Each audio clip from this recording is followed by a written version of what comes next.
할렐루야. 오늘 은혜 받을 하나님의 말씀은 고린도전서 16장입니다.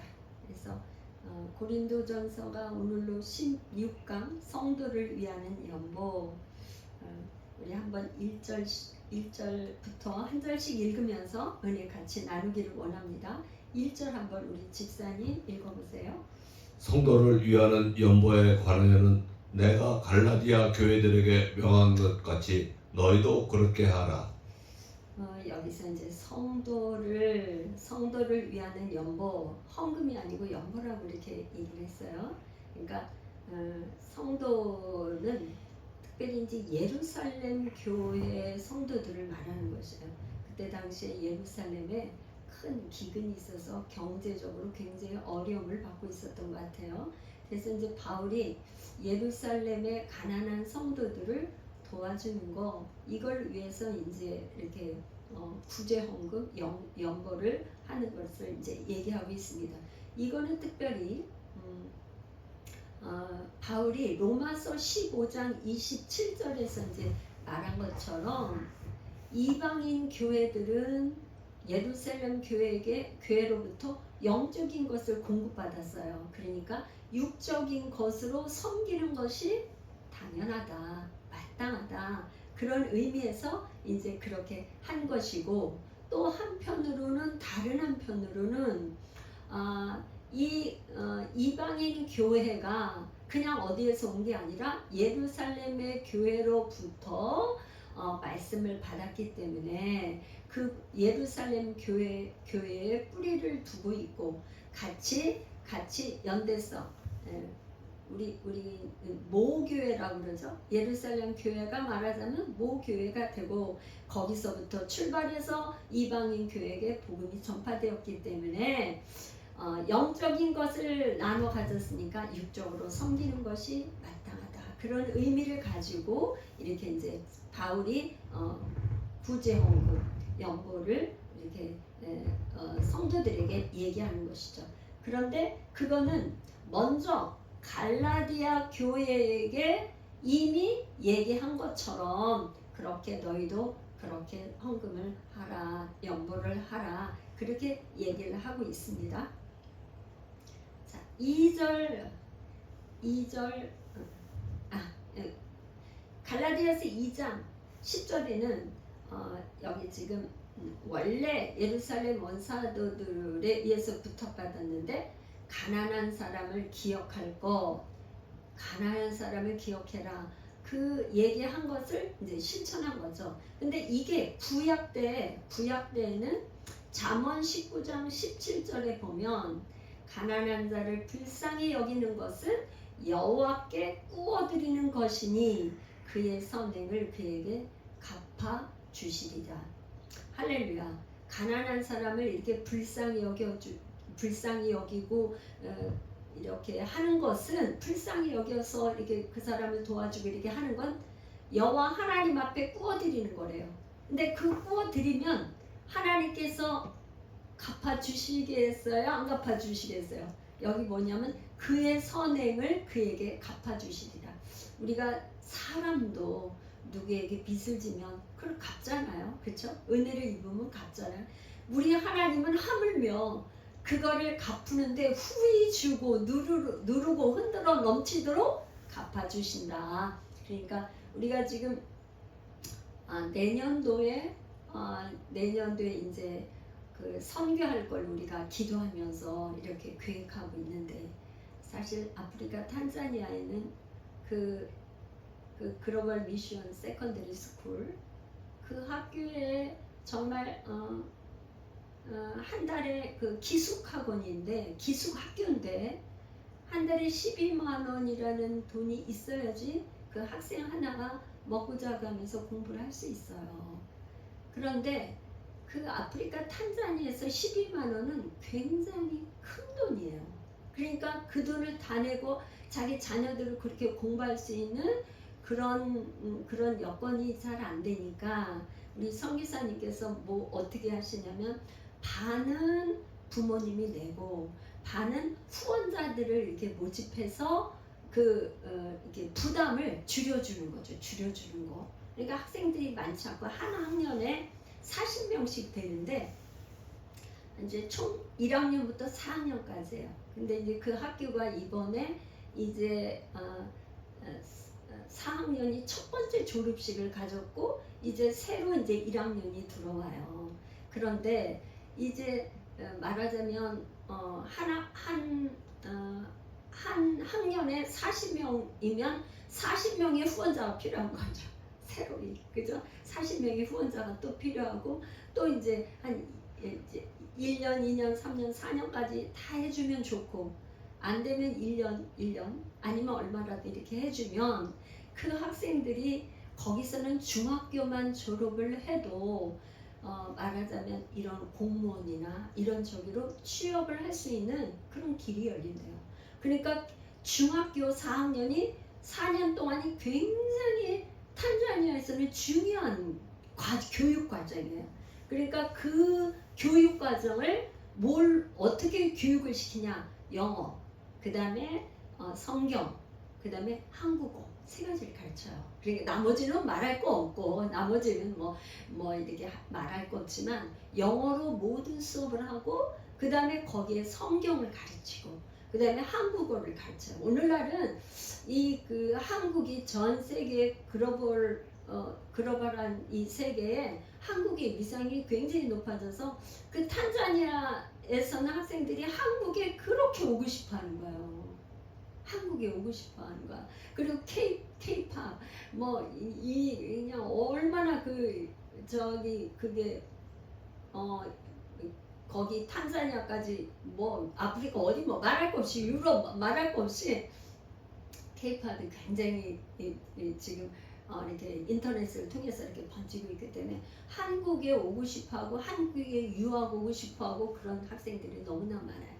그러니까 이제 이 중학교 과정을 거쳐서 그 다음에 고등학교를 갈 수도 있고 전문대학을 갈 수도 있고 전문학교를 갈 수도 있고 이제 만약에 길이 열리면 대학은 한국에 와서 유학하기도 할 수 있고 이런 길이 열리는 중학교니까 굉장히 중요해요. 그래서 이제 우리가 지금 4년 동안 이렇게 그 학교를 이렇게 6명을 섬겼는데 내년에도 그렇게 좀 섬길 수 있으면 좋겠어요. 그래서 이제 지금 우리 저기를 후원자를 모집하고 있는데 여기 지금 잠언 19장 17절 이 말씀이 정말 이 말씀을 믿는다면 우리도 옛날에 가난했거든요. 6.25 동란 때 얼마나 가난했어요.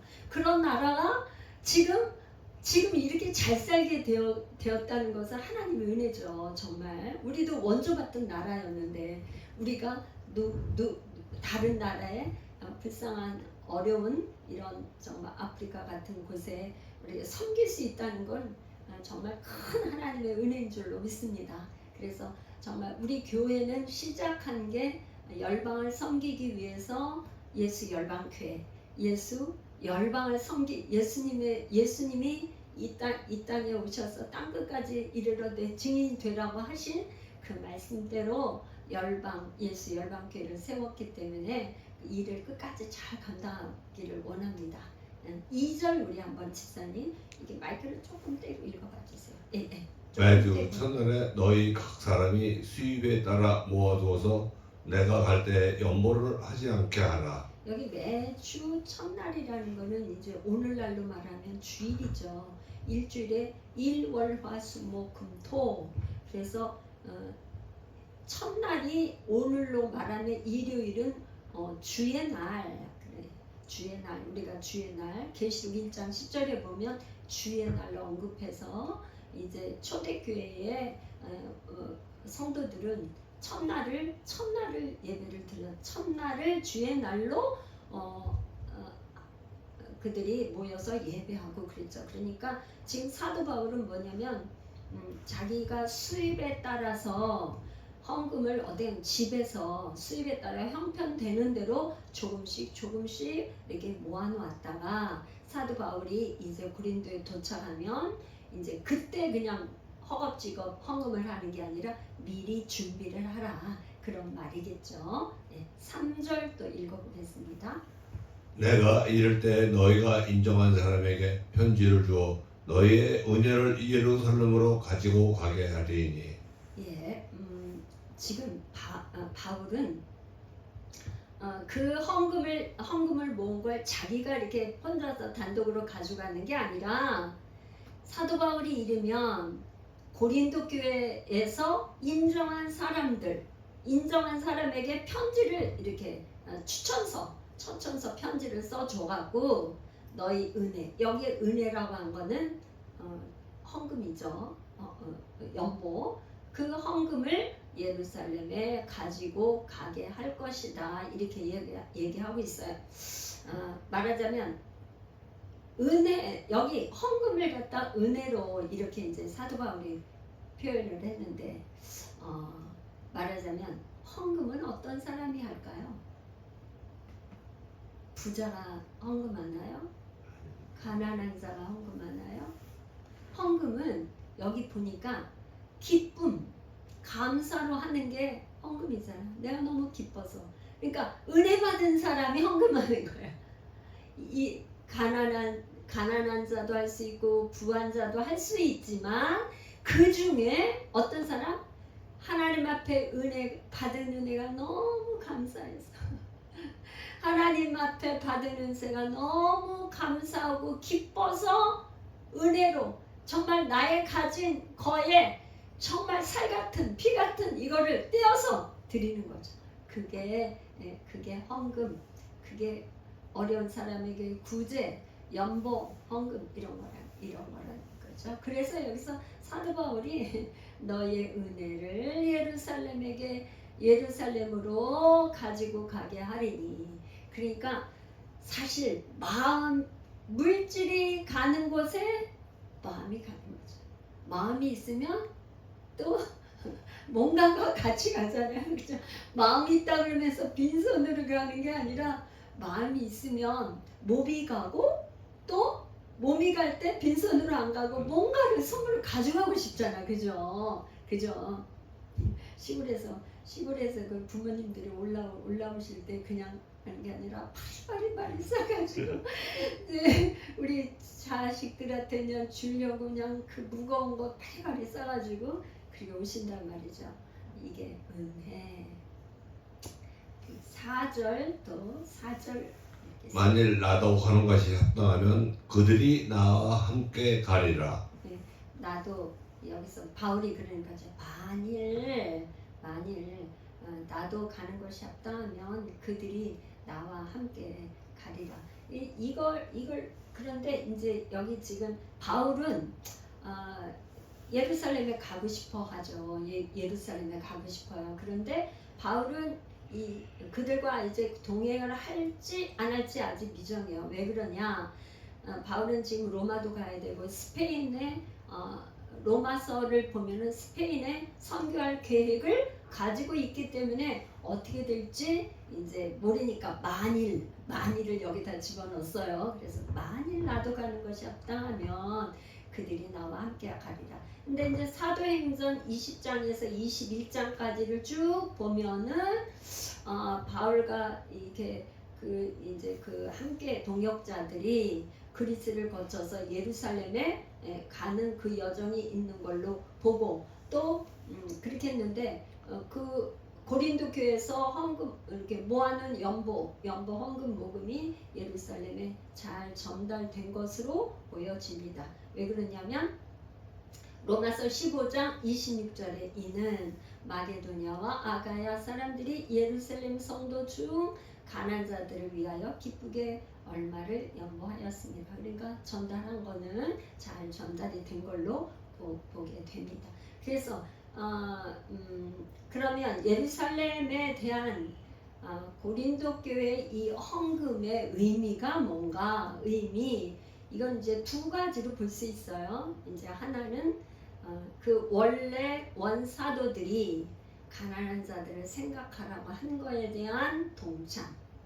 두 번째는 예루살렘 교회로부터 복음을 받았기 때문에 예루살렘 교회를 모 교회를 인정하고 같이 교회로서의 연합과 연대성을 가지고 있다는 그거의 표징으로 보인다. 그렇게 볼 수가 있겠습니다. 이제 5절에서 12절 우리가 이제 같이 보겠는데요. 5절 먼저 보겠습니다. 내가 마게도냐를 지날 터이니 마게도냐를 지난 후에 너희에게 가서. 여기 지금 마게도냐가 나와요. 그러니까 고린도 교회를 바울이 고린도를 갖다가 방문하기 전에 어디를 먼저 지나냐면 마게도냐를 지나는데, 그래서 마게도냐를 지난 후에 고린도 교회를 가겠다. 그러면 마게도냐가 어디냐? 왜 마게도냐를 지난다고 하는가 보면은, 여기는 마게도냐 하면은 우리가 사도행전 할 때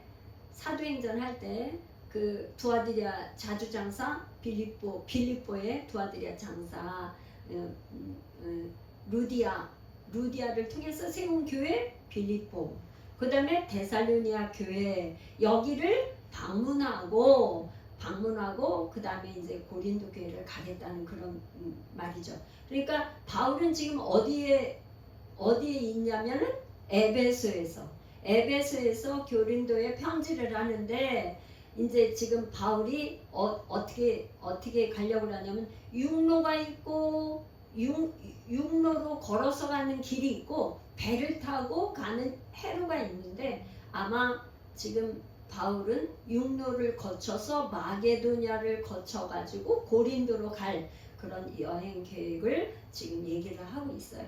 그러니까 지난 후에 잠깐 거기는 빌립보 교회와 마게도냐의 그 데살로니 교회는 잠깐 머물르겠다.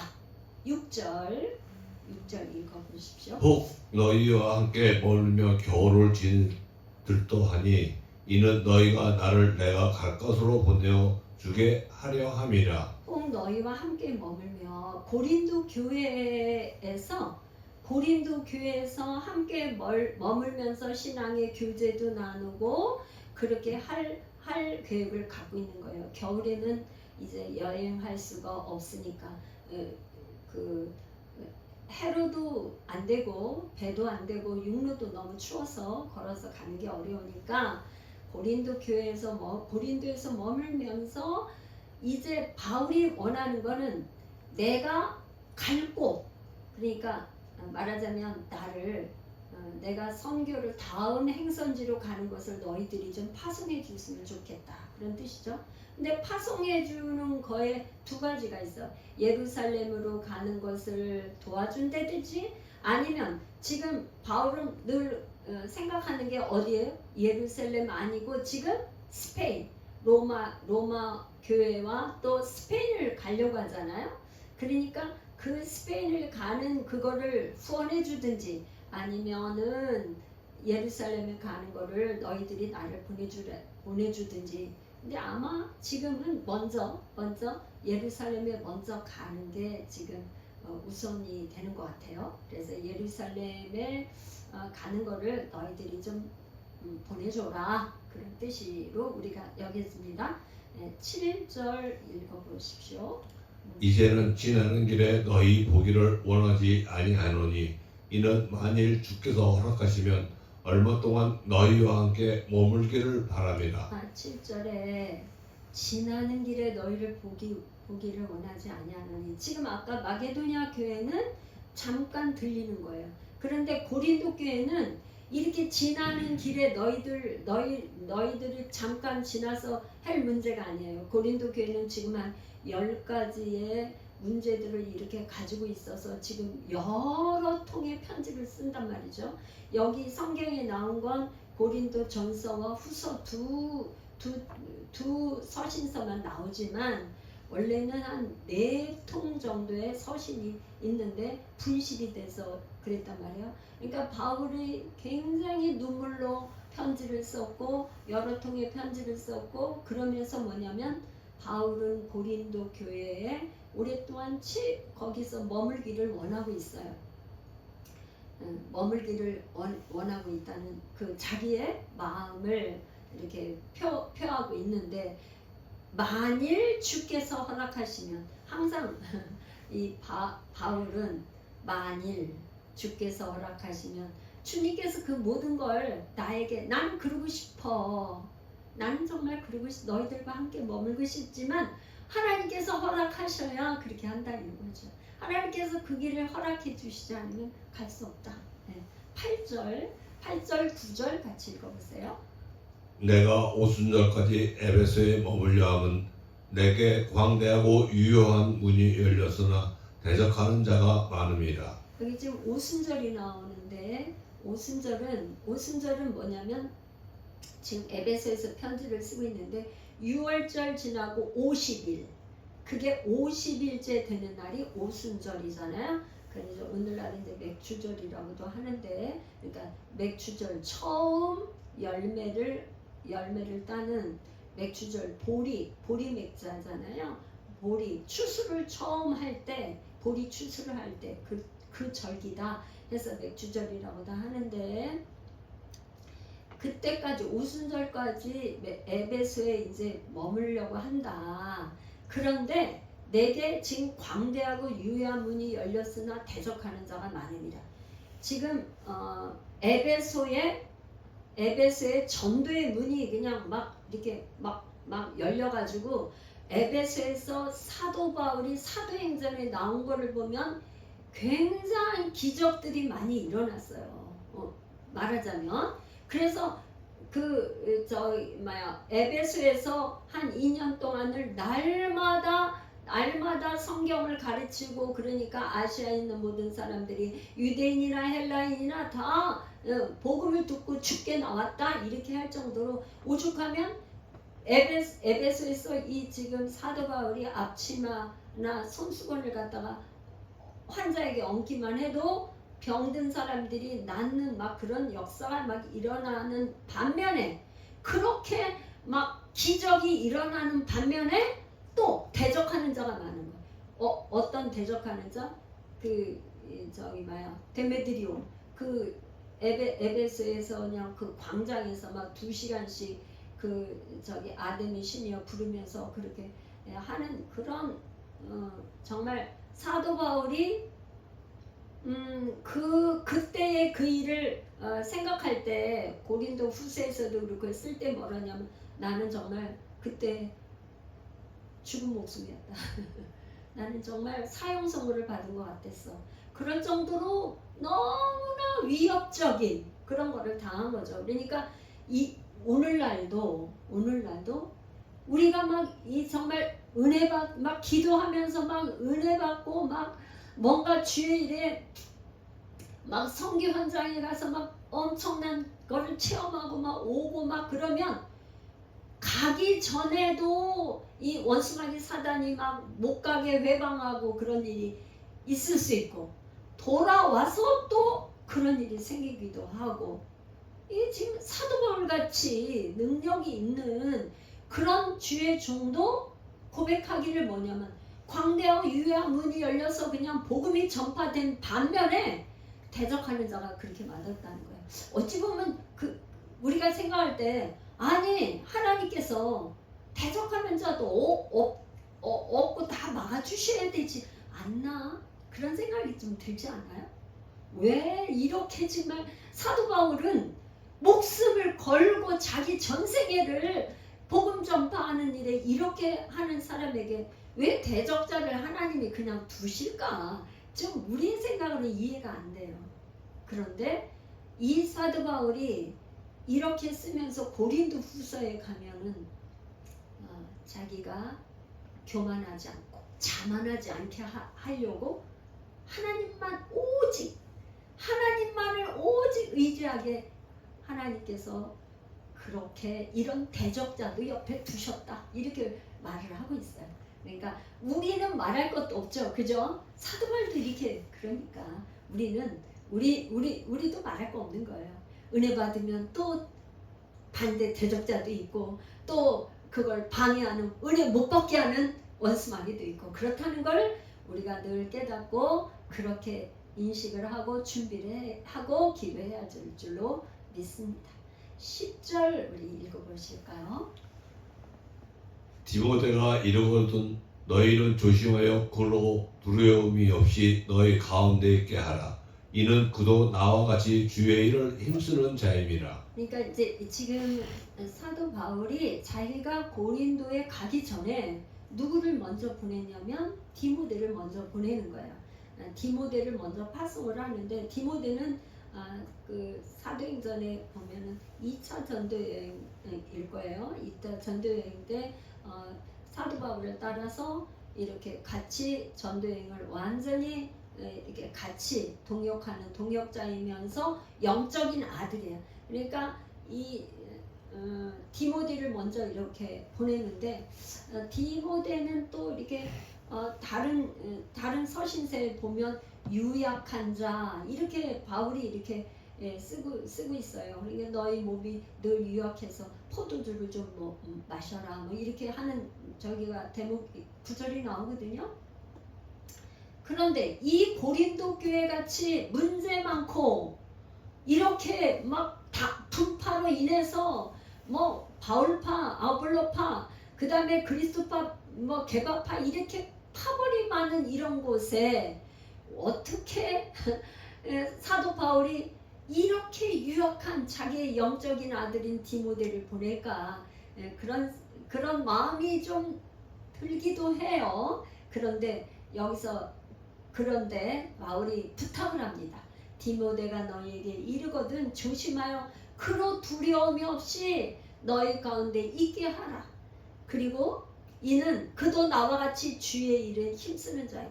그렇죠. 정말 디모데는 완전히 바울을 자기 영적 스승이요 아버지요 모든 거로 해서 같이 이렇게 늘 바울은 디모데에게 자기 나의 뭘 가져오라 심부름 시키면서 그렇게 하잖아요. 다 떠나가고 이제 누가만 내 곁에는 누가만 있다 하면서 디모데 후서에 보면 이제 바울이 자기의 죽기 전에 디모데 후서 그 서신을 쓰면서 나에게 속히 오라 그런 편지를 보내는 게 디모데 후서거든요.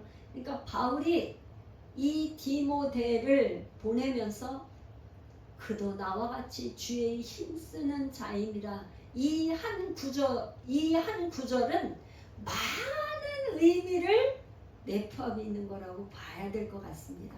그러니까 나와 같이 주의 일에 힘쓰는 자이라. 그러니까 이 디모데가 힘들지 않게 두려워하지 않게 너희 가운데 잘 있게 좀 해. 그렇게 부탁을 하는 거죠. 11절 읽어보십시오. 네. 그러므로 누구든지 그를 멸시하지 말고 평안히 보내어 내게로 오게 하라. 나는 그가 형제들과 함께 오기를 기다리노라. 여기 이제 그러므로 아까 뭐라서 그 디모데가 두려워하지 않게 하라고 하면서 누구든지 그를 멸시하지 말고 평안히 보내어 내게 오게 하라. 그러니까 말하자면 디모데는 지금 중요한 중요한 사역을 가지고 심부름을 가는 거죠. 그래서 고린도 교회가 과연 어떤 상태인지 이렇게 글로에를 통해서 들은 소식을 가지고 디모데를 보내면서 고린도 교회 한번 형편이 어떤지 알아보고 오라 그렇게 보냈는데 거기에 갔을 때 여기 고린도 교인들이 디모데를 아주 우습게 생각하고 멸시하고 그러면은 진짜 뭐 어떡하겠어요. 그러니까 편지를 보내면서 멸시하지 말고 평안하게 보내서 내게로 오게 하라고 부탁을 하는 거예요. 이제 여기서 이제 형제들이 나오는데 나는 그가 형제들과 함께 오기를 기다리노라. 그런데 이제 디모데가 함께 이렇게 동행한 이렇게 그 형제들일 수도 있고 사도 바울이 함께 있는 형제들일 수도 있는데 만약에 디모데와 함께 다니고 있는 형제라 그러면 에라스도일 수도 있어요. 사도행전 19장 22절에 보면 자기를 돕는 사람 중에서 디모데와 에라스도 두 사람을 마게도니아로 보내고 자기는 아시아에 얼마 동안 더 있으니라. 여기 아시아는 말하자면 에베소를 말하는 거죠. 12절 한번 읽어보십시오. 형제 아볼로에 대하여는 그에게 형제들과 함께 너희에게 가라고 내가 많이 권하였을 때 지금은 갈 뜻이 전혀 없으나 기회가 있으면 가리라. 여기 이제 형제 아볼로는 알렉산드리아 출신 유대인이에요. 유대인인데 구약에 아주 능통하고 학식이 있고 열정 있는 유대인인데 이 사람이 이제 알렉산드리아 출신이기 때문에 수사학에 능해서 말을 잘했던 것 같아요. 그래서 이제 바울이 고린도 교회를 이렇게 세우고 난 그 다음 후임자가 누구였냐면 아볼로예요. 두 번째 사역자가 아볼로예요. 그런데 아볼로를 이 바울이 부를 때 뭐라고 불렀냐면 형제 아볼로 이렇게 얘기를 하고 있어요. 그러니까 사도 바울이 아볼로를 형제로 인정을 하는 거죠. 인정을 하고 있는 거예요. 그런데 지금 뭐라 그러냐면 그에게 내가 많이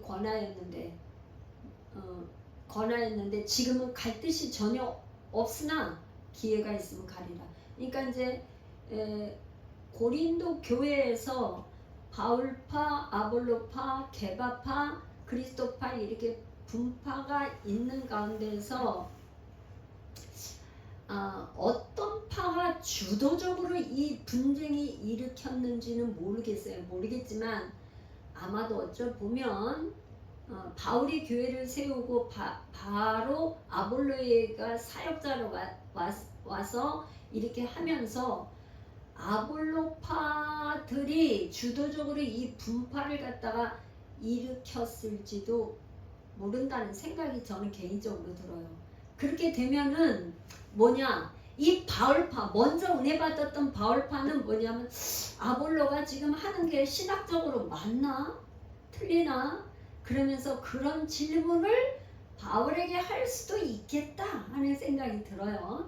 그런데 이제 그 바울은 아볼로를 형제로 인정하고 모든 거를 이게 받아들이고 지금 아볼로가 에베소에 아볼로가 에베소에 같이 있는 거죠. 어디 있었냐? 에베소에 같이 있는 거예요. 그렇기 때문에 이제 형제라고 부르면서 이렇게 하고 있어요. 자, 이제 마지막 경고와 인사인데요. 13절에서 24절까지인데 13절 읽어보십시오. 13절 깨어 믿음에 굳게 서서 남자답게 강건하라. 깨어라는 말, 이 말은 이제 종말론적인 사건이에요. 왜냐하면 자다가 깨는 이런 저기보다 주님의 재림에 대해서 너희들이 영적으로 깨어 있어라. 너희들이 영적으로 대비를 해라. 그런 얘기를 하고 있는 거죠. 그래서 고린도 교회는 다가올 재림에 대해서 큰 기대를 하지 않아. 이 사람들은 이미 자기들에게 부활은 지나갔다 이렇게 믿는 사람들이기 때문에 주님의 재림을 기대하지도 않는데 바울은 뭐라 하냐면 아니야, 너희들이 주님의 재림을 대비하고 고대하고 깨어 있어야 된다 영적으로. 그러면서 믿음에 굳게 서서, 믿음에 굳게 선다 하는 거는 이제 믿음 하면 이런 두 가지를 생각해야 돼요. 믿음은 하나님을 정말 신뢰하고 믿는 거, 이건 당연한 건데, 두 번째는 무엇을 믿느냐가 중요해요. 자, 저를 한번 집중해서 보세요. 믿는데 믿는 내용이 뭐냐 이 말이야. 지금 왜 이 말을 하냐? 고린도 교인들이 몸의 부활을 믿지 않는단 말이에요. 그러니까 믿음에 굳게 서라는 거는 너희들이 잘못된 그 신앙, 그거에서 깨어나서 몸의 부활이 있는데 언제냐? 예수님이 다시 재림하실 때 반드시 우리 몸이 부활하는데 그 믿음에 굳게 서야 된다. 그런 얘기예요. 할렐루야. 오늘날 우리가 믿음이 있다. 우리 기독교 신앙에서 벗어난 다른 신념. 난 믿어. 난 잘 될 걸 믿어. 그런데 잘 될 걸 믿는다는 이 자기 신념 가지고 하는 거와 기독교에서 맞는 믿음하고는 달라요. 우리의 믿음은 뭐냐? 유일하신 하나님, 성부, 성자, 성령 하나님을 믿는데 그 내용은 뭐냐? 내용이 예수 그리스도가 나의 죄를 위해서 죽으심과 죽음과 그분이 부활하셔서 승천하시고 다시 이 땅에 재림하신다는 걸 믿는 게 복음이에요. 이 복음의 내용을 믿는 거야. 그리고 성령이 그분이 승천하셔서 재림하실 그때까지 오늘날 우리는 성령 시대에 살고 있어요. 성령 시대에 살고 있는데 성령님이 누구에게 임하냐? 복음을 믿는 자 속에 임하셔서 내 안에 계시는 거죠. 그리스도가 영으로. 할렐루야. 이걸 믿는 거예요. 이걸 믿는 거. 이 복음을 믿는 게 믿음이에요. 이 믿음에 굳게 서야 된다. 이걸 얘기를 하는 거예요. 그리고 여기 지금 남자답게 강건하라. 강건. 그러니까 흔들리지 말라 이 말이에요. 왔다 갔다 갈대같이 바람에 이리 흔들리고 저리 흔들리고 이렇게 하는 게 아니고 남자답게 강건해. 너는 흔들리지 말고 굳게 서 있어. 믿음에 굳게 서서 강건해. 이런 말입니다. 14절 읽어보세요. 너희 모든 일을 사랑으로 행하라. 사랑으로 행하라. 이게 지금 사랑. 이 고린도 전서의 1장부터 16장까지 가장 거기에 핵심으로 들어간 게 13장이에요. 고린도 13장 사랑장. 사랑이 없으면 아무것도 아니라고 했는데 이 지금 사도 바울이 이제 서신서를 마무리하면서 이 지금 성도들에게 당부하는 걸 너희 모든 일을 사랑으로 행하라. 우리가 나중에 주님 앞에 설 때에도 이제 하나님께서 우리에게 각 사람마다 행한 대로 갚아주시고 심판하실 때는 너가 정말 사랑으로 했느냐, 그리스도의 마음을 가지고 그리스도의 사랑으로 행했느냐 안 했냐, 너의 의를 나타내려고 했느냐, 이게 달라지는 거죠. 갈라지는 거. 그래서 사도 바울이 지금 당부하고 있어요. 너희가 모든 일을 할 때는 뭘로 하라? 사랑. 여기서 사랑은 아가페 사랑, 그리스도의 사랑으로 하라는 게 그리스도의 사랑. 그리스도가 주시는 음성 듣고 그리스도가 주시는 그 마음을 가지고 그리스도의 사랑으로 행하라. 15절 한번 읽어보세요. 네. 형제들아, 스데바나의 집은 곧 아가야의 첫 열매요 또 성도 섬기기로 작정한 줄을 너희가 아는지라. 내가 너희를 권하노니. 여기 형제들아, 이제 바울이 이제 마지막으로 이제 뭔가 권면할 때 형제들아 이렇게 나오죠. 근데 스데바나의 집은 아가야의 첫 열매. 그러니까 지금 이제 스데바나만 이제 믿은 게 아니고 그 집에 집 식구들이 다 믿은 것 같아요. 그래가지고 아가야의 첫 열매라 그랬는데 이건 아마 고린도 교회에서 고린도 교회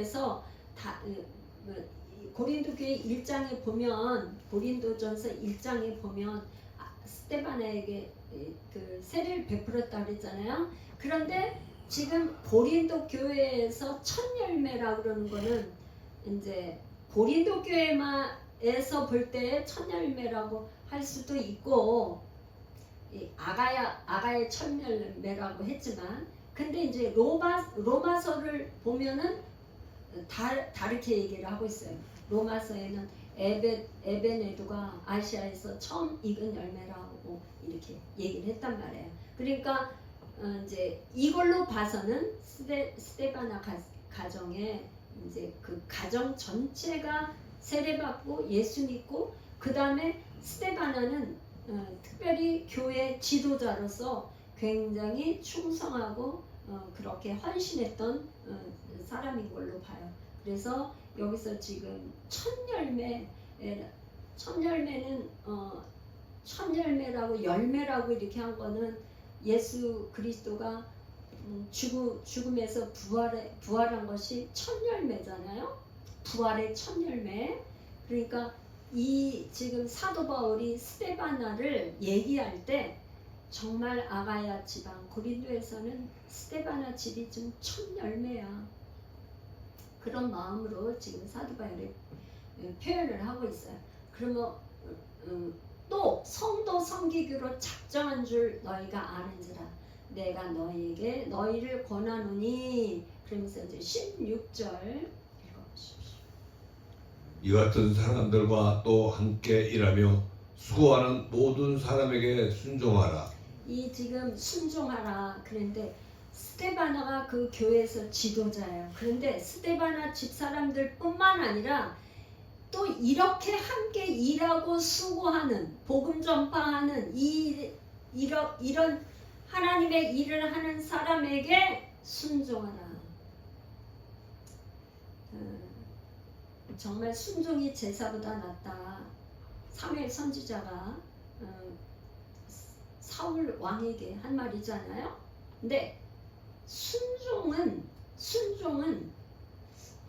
정말 뭐에 순종을 해야 되냐? 하나님의 말씀에, 하나님의 말씀하시는 거에 그분이 음성에 순종을 하는 건데 우리가 순종을 왜 못하나? 왜 못하는 것 같아요? 내가 아직 내 생각이 너무 딱 고정되어 있는 고정관념, 아직 내 생각이 더 크기 때문에 하나님의 음성보다 내 생각과 나의 고정관념이 더 크니까 하나님의 음성은 작게 들리니까 순종이 안 돼요.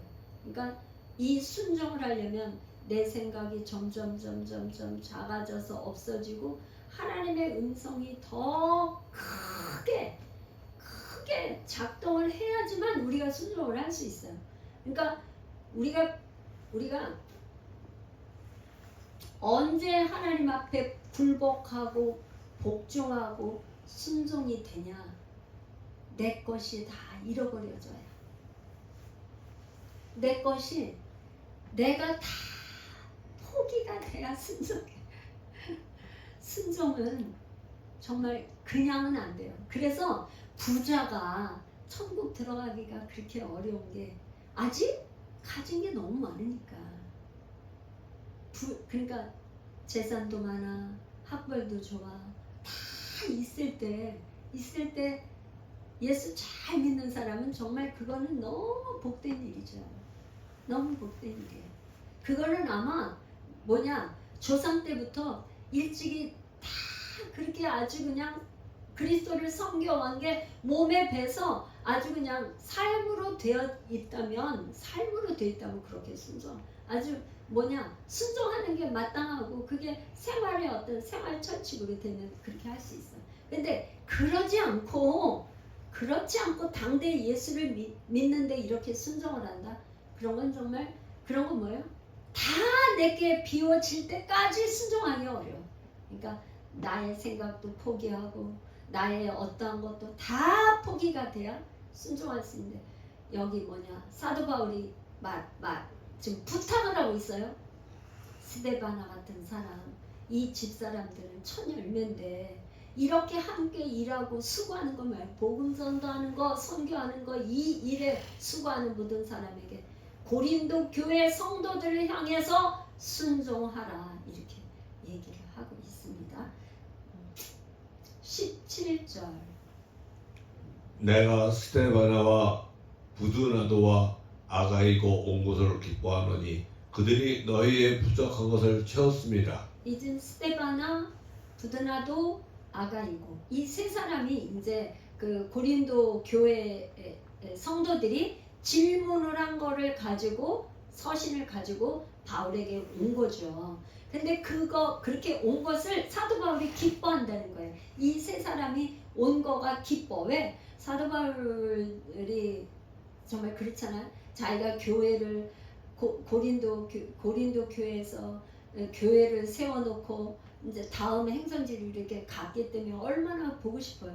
우리가 선교지에 한번 갔다가 1년에 한번 1년 이렇게 되면은요, 그때 정말 만났던 우리 GMS에서 학생들도 보고 싶고, 또 그 다음에 거기 집사님도 보고 싶고, 방문했던 교회가 정말 작년에 갔을 때 그랬는데 어떤 거 막 가고 싶어요. 그게 완전히 한 번 가면 또 가고 또 가고 또 가고 하는, 그렇게 되는 것이 자꾸 한 번 보면 또 보고 싶은 그게 있어요. 그러니까 사도 바울이 뭐냐, 그렇게 보고 싶었던 고린도 교회 성도들을 스데바나 부드나도 아가이유가 오니까 너무 반가운 거죠. 너무 반가워서 이 세 사람이 그들이 너희를 만나보지 못했던 나의 안타깝고 아쉽고 보고 싶었던 걸 대신 채워줬다. 그런 마음으로 이게 얘기를 하고 있는 것 같아요. 18절. 그들이 나와 너희 마음을 시원하게 하였으니 그러므로 너희는 이런 사람들을 알아주라. 그러니까 바울의 마음을 시원하게 해줬대. 이 세 사람. 그때 지금은 있잖아요. 우리가 선교 간다고 해도 그렇게 어려운 건 아니야. 비행기로 가는 거고, 그 다음에 우리가 갈 때 우리 필요한 거 다 싸가지고 간단 말이죠. 거기 가서 먹을 게 없다고 그래도 우리가 다 인스턴트 음식 다 싸가지고 가거든요. 라면도 가져가고 컵라면부터 막 가져가. 거기 컵라면 먹으면 참 맛있어. 여기서는 안 먹는데 거기 가면 한국 컵라면 진짜 짱이에요. 그런 거 가져와서 먹고 그러니까 그렇게 어려운 거 없죠. 우리가 단기 선교 가는 거 어려운 거 없어. 그런데 그때 당시에 정말 이 고린도에서 이 세 사람의 에베소를 간다. 진짜 걸어서 정말 어려운 거야. 이 사람들이 자기의 그 모든 것을 내려놓고 거기를 갔다. 그러니까 바울의 마음을 시원하게. 그냥 이 세 사람을 보면서 마음이 너무 시원하게 해줬다는 거는 마음이 짠한 거예요. 너무 반갑고, 우리 성기사님이 가면 막 끌어안고, 우리도 너무 막 그래하고 그냥 끌어안고 눈물만 나오거든요. 지금 성기사님 와 계신데 그런 것처럼 시원하게 하였으니 이 고린도 교회 성도들을 향해서 하는 말이 이런 사람을 좀 알아줘라, 인정해줘라, 이런 말이에요. 너희들 있잖아, 이 세 사람이 이 한 수고를 너희들이 좀 인정해주고 알아줘, 그런 말을 하는 거죠. 근데 정말 사도 바울이 이런 그리스도의 마음을 가지고 이렇게 말하는 것은 어찌 보면 말하자면 우리 주님께서는 어떻게 생각하시겠어요? 사도 바울이 이렇게 생각하면 그리스도 우리 주님께서도 얼마나 기뻐하시겠어요? 사도 바울 마음이 그렇다면 주님 마음도 그런 거죠. 할렐루야. 그래서 이 땅에서 하나님 앞에는 인정받는데 사람 앞에는 인정을 못 받는다? 그런 건 없어. 사람에게 인정받는 사람은 하나님께도 인정받는 거죠. 할렐루야. 지금 19절 보겠습니다. 아시아의 교회들이 너희에게 문안하고 아글라와 브리스가와 그 집에 있는 교회가 주 안에서 너희에게 간절히 문안하고. 여기 19절에 아시아의 교회들이 너희에게 문안하고, 아시아 에베소 교회 말하는 거죠. 그 다음에 아굴라와 브리스가가 나와요. 아굴라와 브리스가는 사도행전, 로마서, 고린도전서 이렇게 군데군데 이렇게 여러 군데 나오는데, 아굴라와 브리스가는 이 아시아는 그때 당시에 로마의 행정구의 이름으로 아시아도예요. 아시아도. 그러니까 소아시아의 7교회 이렇게 해당하는 그런 지역을 말하는 거죠. 그래서 지금 에베소에 있으면서 이 지금 아시아의 에베소 교인들이 너희들한테 무난해. 그런데 아굴라와 브리스가가 나와요. 이 어떤 사람이냐? 아굴라와 브리스가는 사도행전 19장에 보면은 그때 당시에 AD 49년에 이 지금 그 칙령이 나와요. AD 49년도에 로마 황제가 다 이 유대인들을 로마에서 추방을 시켰어요. 그래서 지금 이 아굴라는 원래 본도 사람인데 이제 지금 고린도에 나와서 누구를 만나냐면 바울을 만났죠. 바울을 만나서 이 아굴라가 본업이 뭐였냐면 천막지대, 천막 만드는 사람. 그러니까 우리가 생각하는 지금 이런 자그마한 천막이 아니라 말하자면 집 같은 천막이에요. 집 짓는 거 집. 그러니까 지금으로 말하자면 비닐하우스를 생각해야 되나? 뭐 그런 거예요. 그러니까 저기 몽골 같은 데에서 왜 이렇게 집 있잖아요. 도움식으로 생각인 거. 아마 그런 게 생각하면 되려나? 하여튼 그런 집을 짓는 사람은 천막지기. 그런데 바울도 그 일을 했기 때문에 그 일을 직업이 같아서 만나가지고 뭐였냐면 아굴라가 가정교회가 세워지면서 고린도 교회에서 바울과 같이 동역했던 사람이에요. 믿음의 부부예요.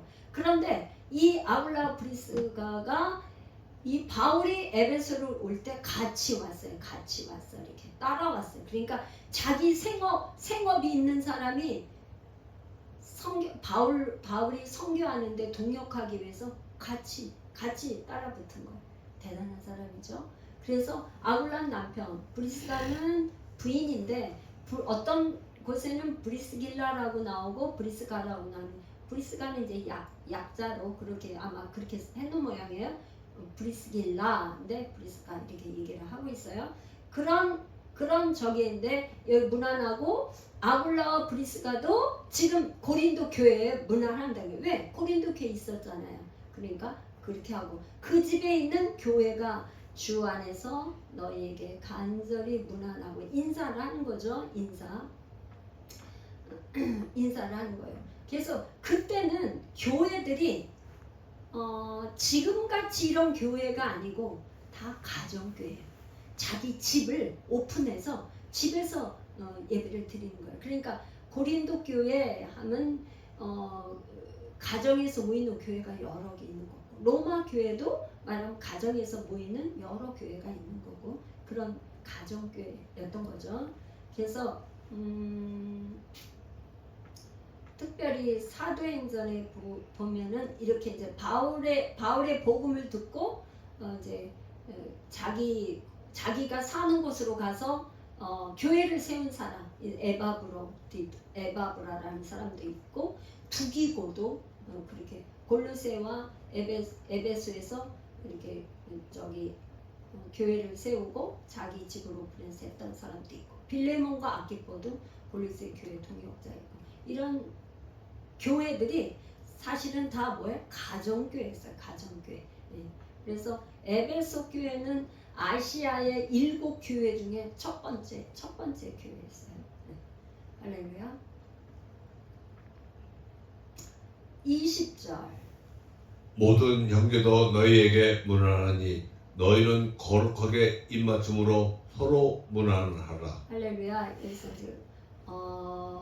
거룩하게 입맞춤 이게 이제 말하자면 거룩이란 단어는 성도 안에서의 모든 교제와 이런 거를 거룩하죠. 그리고 거룩한 성도의 교제 이런 걸 말하는 거죠. 입맞춤이라는 건 사랑하고 서로 사귐, 교제하는 거 이런 걸 말하죠. 그래서 거룩은 성령 안에서 있는 만남이기 때문에 거룩이라는 말을 쓰는 거죠. 우리가 그리스도 안에서 성령 안에서 주 안에서 이건 다 같은 말이죠. 이게 지금 서신서에 보면 바울이 특별히 우리 주 예수 그리스도 안에서 성령 안에서 이게 다 같은 뜻으로 이렇게 보면 되는데 성도 안에서 성령 안에서 그러기 때문에 거룩이라는 단어를 지금 쓰고 있어요. 21절 나 바울은 친필로 너희에게 문안하노니. 그때 당시에는요 이렇게 이제 바울이 자기가 편지를 직접 이렇게 쓰는 거라기보다 대신 써주는 사람이 있는 거예요. 바울이 이제 얘기를 하면 이제 양피지에다가 이렇게 쓰는 거예요. 대신 써주는 사람. 바울이 뭐 글을 몰라서 그런 게 아니라 이렇게 써주는 사람이 있어요. 그렇게 하는데 21절에 뭐냐? 나 바울은 친필로 내가 이거 직접 너에게 문안하고 이 부탁하고 하는 걸 내가 직접 써. 그만큼 이 편지의 진정성 이런 거를 밝히고 있어요. 22절 만일 누구든지 주를 사랑하지 아니하면 저주를 받을지어다. 우리 주여 오시옵소서. 우리 주여 오시옵소서. 마나나타 그거를 주님. 이 사도 바울은 정말 자기가 살아생전에 예수님이 재림할 거라는 걸 굉장히 아주 굳게 믿고 있었던 사람인 것 같아요. 그래서 주 예수여 오시옵소서. 마나나타 주님을 재림을 정말 고대하는 그런 선교사였어요. 바울은 선교사이면서 목회자이면서 선지자이면서 정말 그런 사람이죠. 근데 여기 지금 만일이에요. 만일 누구든지 주를 사랑하지 아니하면 저주를 받을지어다. 왜 이렇게 사도 바울이 강력한 저주라는 말을 하고 있을까? 왜 이렇게 하고 있을까? 그러니까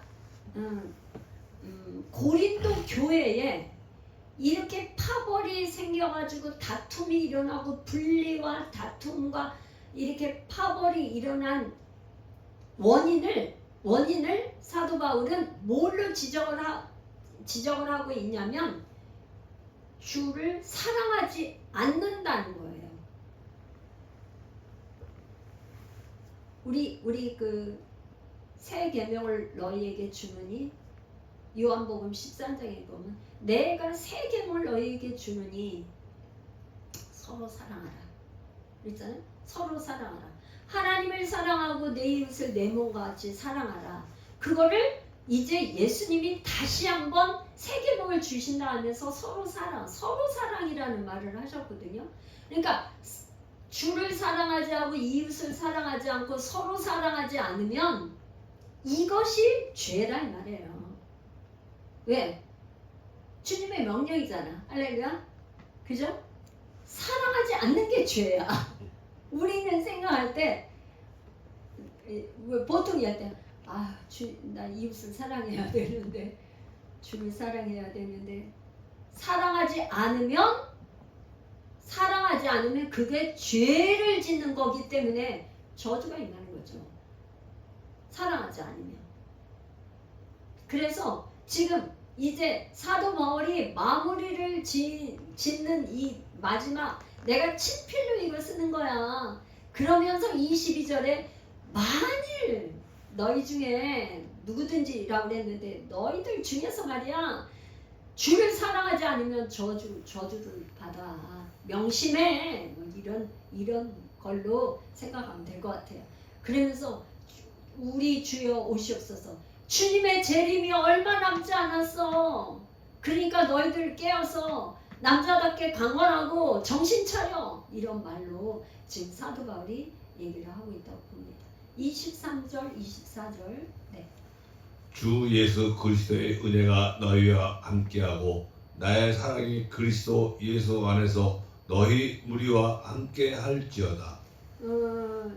지금 사도 바울이 이제 마무리를 짓는 거죠. 그러면서 우리 주 예수 그리스도의 은혜가 고린도 교회 너희와 함께하고 나의 사랑이 그리스도 예수 안에서 너희 무리와 함께 할지어다. 이걸로 이제 축도죠. 축도를 하는 거예요. 사도 바울은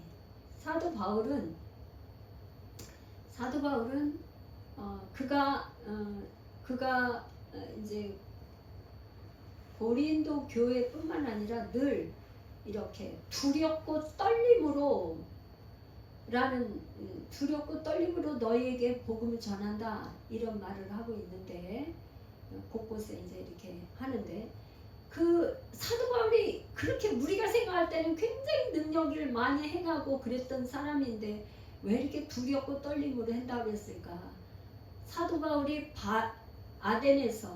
아덴에서 복음을 전파했지만 실패를 하고 정말 내가 이게 진짜 철학과 지식과 뭘 가지고 복음을 전해가지고는 아무런 역사가 없다는 것을 철저히 깨닫고 그 다음부터는 이 바울이요 철저히 하나님 앞에 낮아져서 두렵고 떨리는 마음으로 하나님께서 나를 써주시지 않으면 나는 할 수 없습니다 하면서 오직 성령의 나타남, 성령께서 일하여 주셔야 됩니다 하는 마음으로 사도 바울은 사역을 한 것 같아요. 그러니까 지금 이 사도 바울은 늘 그리스도의 십자가의 그 죽음과 부활을 늘 자기 몸에 나는 그리스도의 흔적을 내 몸에 지녔다. 그러면서 얘기하잖아요. 그리스도의 흔적이 뭐겠어요? 돌에 맞았고 정말 매를 맞았고 진짜 그야말로 자기 동족인 유태인들에게 수없이 매맞고 찢기고 그리스도가 당했던 모든 고난을 그냥 다 당한 거죠.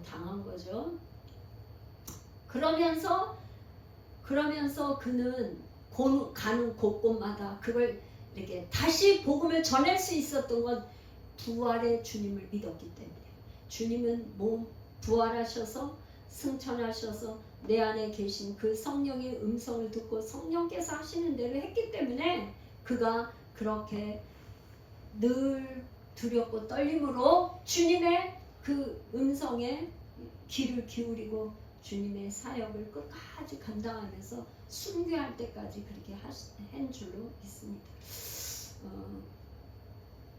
고린도 전서를 이제 16장을 다 이제 끝나는데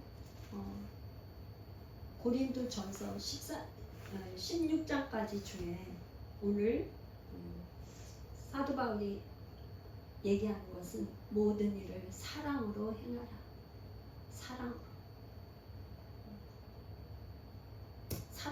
사랑으로 하지 않는 사랑이 없으면 하나님 사랑 안 하고 이웃 사랑 안 하고 서로 사랑 안 하고 사랑이 없으면 오죽하면 저주를 받는다고 했는데 정말 내 안에는 얼마나 그리스도를 사랑하고 이웃을 사랑하고 사랑이 있는지 한번 내 자신을 돌아보는 그런 시간이 되었으면 좋겠습니다. 기도하겠습니다. 고마운